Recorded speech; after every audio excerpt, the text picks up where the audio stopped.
Audio Jungle.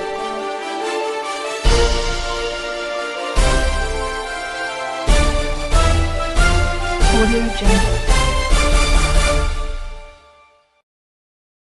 Good afternoon. On the national news this hour from Baba Gbagede Imo Television. First, the headlines.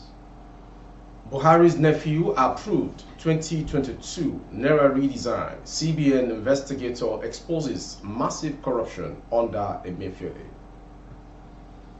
Our Nigeria's anti-corruption body, Efcc, seized over $760,000 paid by Kogi Governor Bello. FG floats schemes to boost cassava production. Naira scarcity, CBN warns banks, POS operators against collusion. Nigeria economic crisis dampens Christmas gifts. On sports, Bayern Leverkusen forward open to playing playmaker role for Super Eagles at AFCON. I am Morire Rabila Lawal. The news in detail. The special investigator on the Central Bank of Nigeria and related entities, Jim Obazi, has exposed another massive corruption under the embattled former CBN Governor Godwin Emefiele.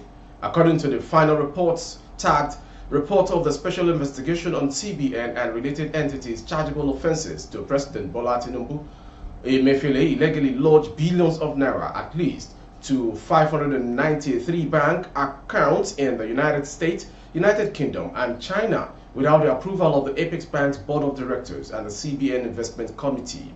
Obazi and his team found that the ex-CBN governor lodged over 543 euros in fixed deposits in UK banks alone without any form of authorization.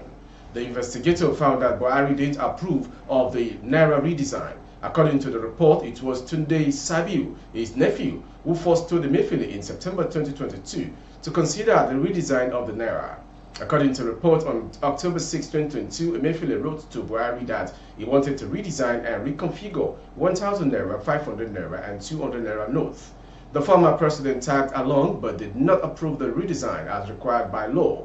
Buhari merely approved the currency being printed in Nigeria. The redesign was only mentioned to the board of the CBN on December 15, 2022, after Emefiele had awarded the contract to the Nigeria Security Printing and Minting PLC on October 31, 2022, documents noted.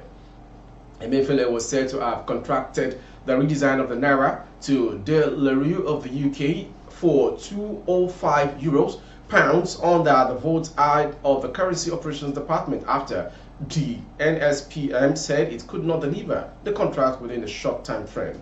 The special investigator found that 61.5 billion naira was earmarked for the printing of new notes, out of which 31.79 billion naira had been paid. As of August 9, 2023, findings revealed that 769 billion naira of the new notes were in circulation. The probe of the CBN also revealed the fraudulent use of 26.627 trillion naira, ways and means of the Apex Bank, as well as the misuse of the COVID-19 intervention fund. Similarly, the Committee of Governors at its 670th meeting held on December 9, 2020, granted anticipatory approval pending receipt of a formal request by Mr. President and ratification by the Board of Directors. The payment of a sum of 250 billion naira only to the federal government of Nigeria to address challenges as a result of low revenue inflow and payment of salaries. The CBN investigator discovered that the CBN Ways and Means was abused under the Buhari administration. Facts have emerged on how the Economic and Financial Crimes Commission (EFCC) seized the $760 million that Governor Yahaya Bello of Kogi State paid to American International School Abuja as prepaid school fees for 4 children until graduation over alleged money laundering. Documents obtained on Thursday showed that Governor Bello, through his nephew, Mr. Ali Bello, had entered an agreement with the school to pay tuition for his 4 children up to graduation in advance to secure their future. The agreement was signed and executed on August 23, 2021. Following the execution of the agreement, a total of $845.852 was paid into the school account in varied installments. However, the anti-corruption agency, as part of its oversight function, subsequently invited the school authorities for a series of interviews connected with the fund through a letter dated September 7, 2023, after about 1 year. Information gathered that during the interrogation of officials of the school, the Efcc noted that the advanced school fees were proceeds of crime. It said that the school was being used as an unwitting money laundering tool and demanded that it should refund the monies to the agency through a dedicated account with the Central Bank of Nigeria.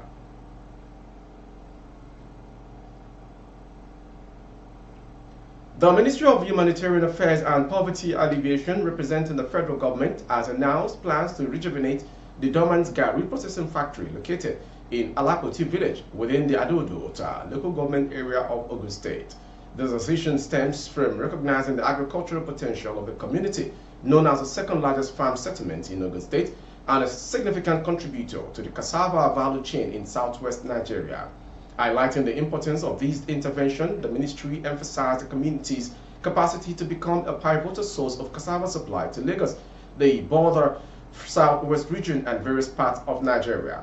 In gratitude, the traditional ruler Matthew Oluwaloni expressed thanks to ministry hailing the initiative as an answer prayer for the village. It shed light on the community's struggles, particularly its reliance on manual cassava processing due to the absence of a functional mechanized Gari processing facilities. Oluwaloni stressed how this limitation has impeded the community's ability to meet the substantial demand for staple food in local market across the area and the wider southwest region. Moreover, he highlighted the challenges posed by the deteriorating access road, hindering their access to raw materials and market for their products.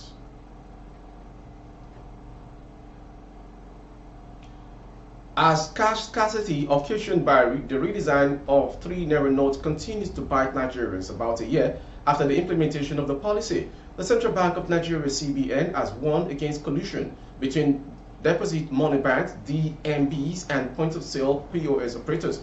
In a statement by its spokesperson Sidi Ali Akama, the Apex Bank said such collusion was affecting the availability of cash and seamless circulation of the naira in the country. The CBN said it was investigating reported cases of collusion between banks and POS operators capable of undermining the smooth running of the economy. The CBN frowns at such inappropriate actions by certain individuals and is investigating the reported cases capable of undermining the smooth running of the economy, the statement partly read. The CBN has therefore warned banks and POS operators to desist from such activities as relevant sanctions shall be meted out to those found wanting.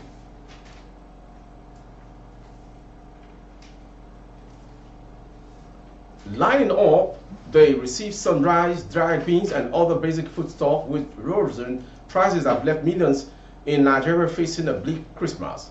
The temporary food distribution in the Church of the Assumption says Christiana Adebayo, 58, arrived at 6 a.m. after a more than 2 hours bus ride.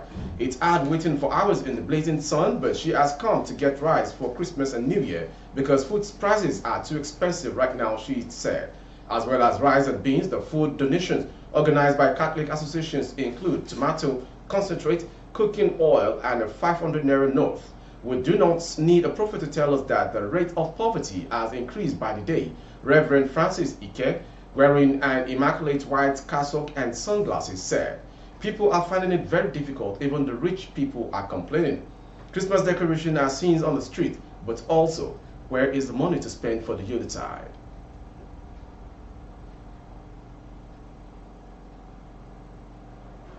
The Students' Union body of Olabisi Onabanjo University, Ogun State, has kicked against the high tuition fees by the management of the institution.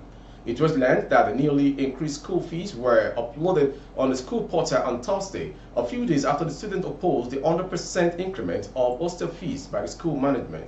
The school fees were increased for all the facilities from 114,000 to 300,000, 160,500 to 450,000, and 92,000 to 260,000, which caused an uproar among students.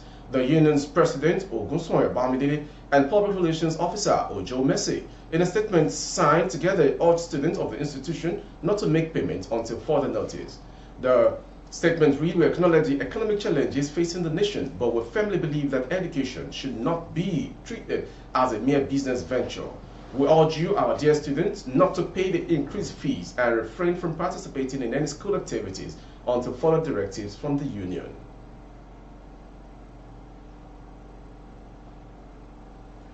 The Nigeria police has charged a 23-year-old man, Saidi Musa, to a Kwara State Magistrate Court sitting in Ilorin over an alleged killing of his father, Chief Musa, the Elamusho of Shareland, in Ifelodun, local government area of the state.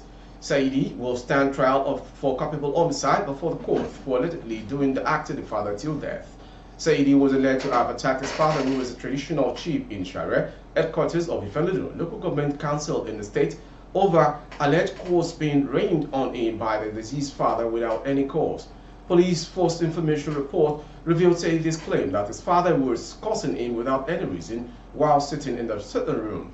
Saidi reportedly got annoyed as a result of his father's unpleasant words and attacked him with a cutlass on the head, hitting him severely till the act happened and he tried to escape to a mountain in Shire, information revealed. The police prosecutor, Sergeant Abdullah Isani, informed the court that the matter is not ordinarily bailable considering the fact that it's culpable homicide, urging the court to consider the motion expertise attached to the FIR and order that the defendant should be remanded in the Correctional Facility Center.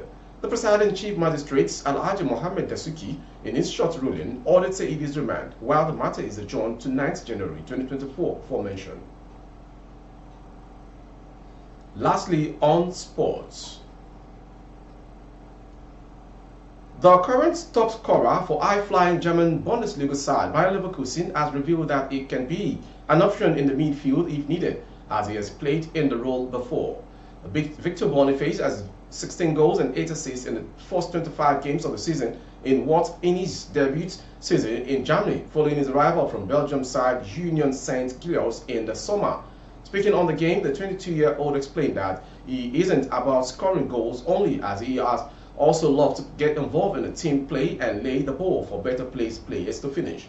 He said he used to play in the number 10 role during his formative years, making him very comfortable when he plays in the midfield. The playmaker role is one which Nigeria is trying to address before the start of the AFCON.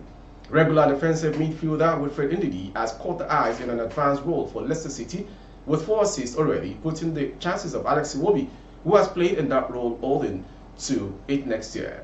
The revelation by Boniface will no doubt spark a thought in the head of the head coach of the Super Eagles of Nigeria, Joseph Pesero, ahead of the tournament in Cote d'Ivoire. With that sports story, we've come to the end of today's national news. Before we go, some headlines. Buhari's nephew approved 2022 Naira redesign. CBN investigator exposes massive corruption under Emefiele. Our Nigeria's anti-corruption body, Efcc, seized over $760,000 paid by Kogi Governor Bello as children's tuition fee. FG float scheme to boost cassava production. Naira scarcity, CBN warns banks, POS operators against collusion. Nigeria economic crisis dampens Christmas gifts. And on sports, Bayer Leverkusen forward open to playing playmaker role for Super Eagles at AFCON. For more updates of our broadcast on YouTube, our handle is Babakbagide Imo Television. Kindly subscribe and click on the notification bell. Select option all to access all of our broadcasts. On Facebook, Bagide Imo with Alawi Adebayo. Please like and follow the page. For advert placement, if you're goods and services, corporate or event and function, please dial the phone number streaming on your screen. Jumat Mufida to all faithful Muslims all around the world. And I'm wishing all the faithful Christians all around the world a Merry Xmas in advance. Thank you for watching. I am Muriri Rebila Lawa. Good afternoon. Audio Jungle.